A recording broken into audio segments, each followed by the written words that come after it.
मैंने सिर्फ हवाबाजी में नहीं कहा है कि मैं कुरान पढ़ी हूँ, बल्कि मैं कुरान लेकर घूमती रहती हूँ एकदम। और जैसे डिक्शनरी में वो लगाया जाता है ना मार्कर, वैसे लगा लगा कर घूमती हूँ। बहुत जरूरी है रखना साथ में।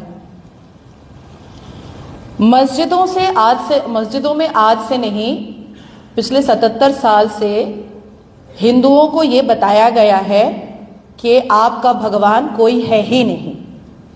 अजान की जब शुरुआत होती है वो होती है अल्लाहु अकबर, अल्लाहु अकबर, अल्लाह इज मोस्ट ग्रेट। उसके बाद फिर होता है 2 बार अशहदु अन ला इलाहा, जिसको हम शहादा कहते हैं, अशहदु अन ला इलाहा, अशहदु अन ला इलाहा, अशहदु अन ला इलाहा।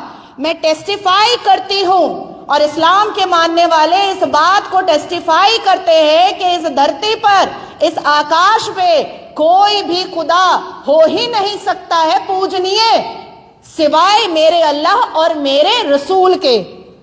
उसके बाद आता है हैया अलल सलाह, हैया अलल सलाह, आओ नमाजी नमाज को, हैया अलल फलाह, हैया अलल फलाह, आ जाओ और नमाज पढ़ो। और लास्ट में आता है ला इलाहा इल्लल्लाह, सिर्फ और सिर्फ खुदा है, इसके अलावा पूजनीय कोई नहीं है।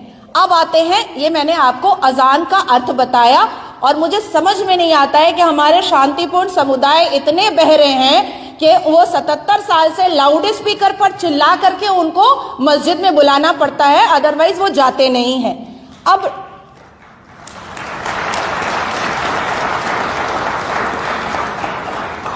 आते हैं नमाज में।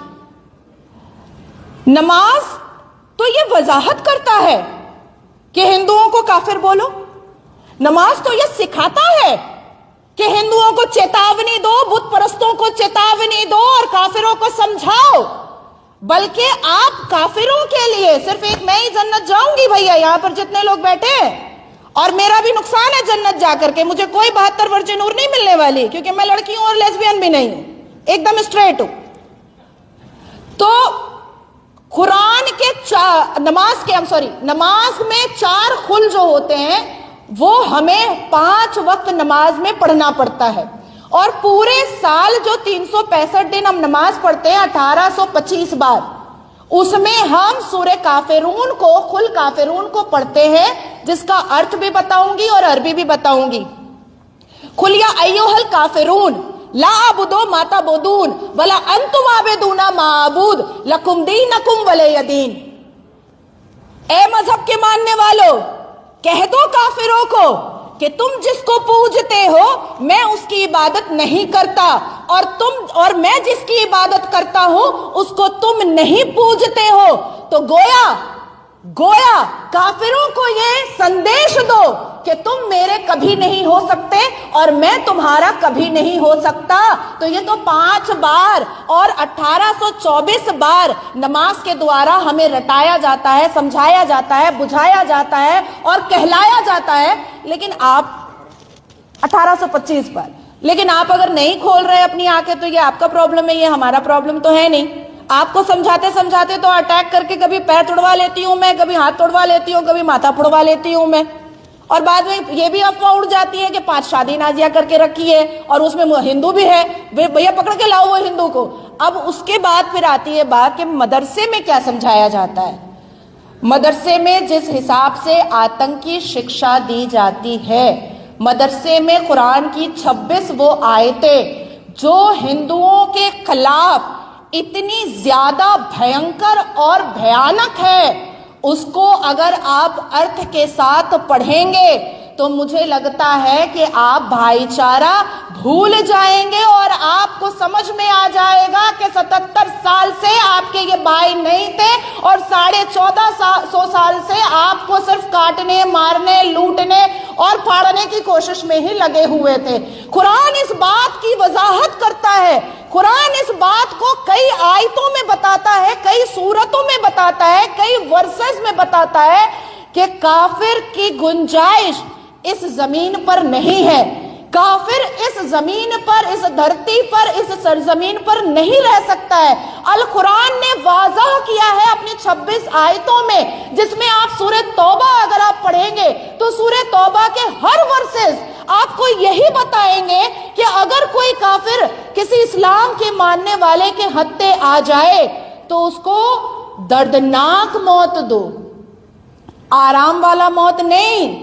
पकड़ो, कोड़े मारो, पानी में डुबाओ, गर्म पानी में डुबाओ, छाले उखाड़ो उसके घर की बहू बेटियों को लूटो और उसको ऐसी दर्दनाक मौत दो कि वो डर करके इस्लाम कबूल कर ले, और अगर तब भी ना कबूल करे तो उसके जिंदा रहने की कोई गुंजाइश बिल्कुल नहीं है।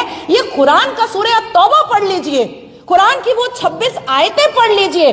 तो आपको अगर ऐसा फील होता है कि अरे नहीं बच्चे जा रहे हैं मदरसे में, अच्छी दीनी तालीम ले रहे हैं, भाई वो आपका श्रीमद् भगवत गीता है जो खूबसूरत बातें बताता है, वो आपका ऋग्वेद है जो बहुत ही टेक्नोलॉजी वाली बातें बताता है, वो आपका अर्थवेद है जो इंसान को मेडिसिन देता है बना करके, जड़ी बूटी देता है बना करके, जीरो का आविष्कार करता है, सूर्य और चंद्रमा की दूरियों को बताता है। हमारे अल कुरान में ऐसी कोई टेक्नोलॉजी या साइंटिफिकल बात नहीं है। आज भी मुसलमान कहता है कि धरती चिपटी है, आज भी कहता है, उनसे पूछा जाएगा तो यही कहेगा। तो मुझे एकदम क्रिस्टल क्लियर है, क्योंकि मैंने अपनी जिंदगी का चंद साल उर्दू स्कूल में भी पढ़ा है। हमारे स्कूल के अंदर हमें बताया जाता था प्रसाद हराम है, प्रसाद खाना हराम है।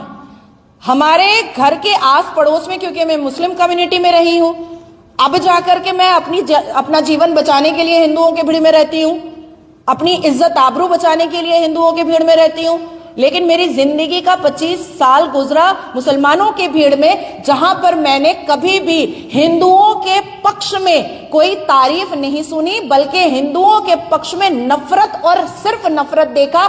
मुझे याद है मैं क्लास 8 में थी और मेरी ट्यूशन में एक हिंदू फ्रेंड थी, डिम्पी नाम था उसका। मैं उसके साथ राम मंदिर चले जाया करती थी जो ग्रीश पार्क के पास है। वहां से जब मैं पेड़ा और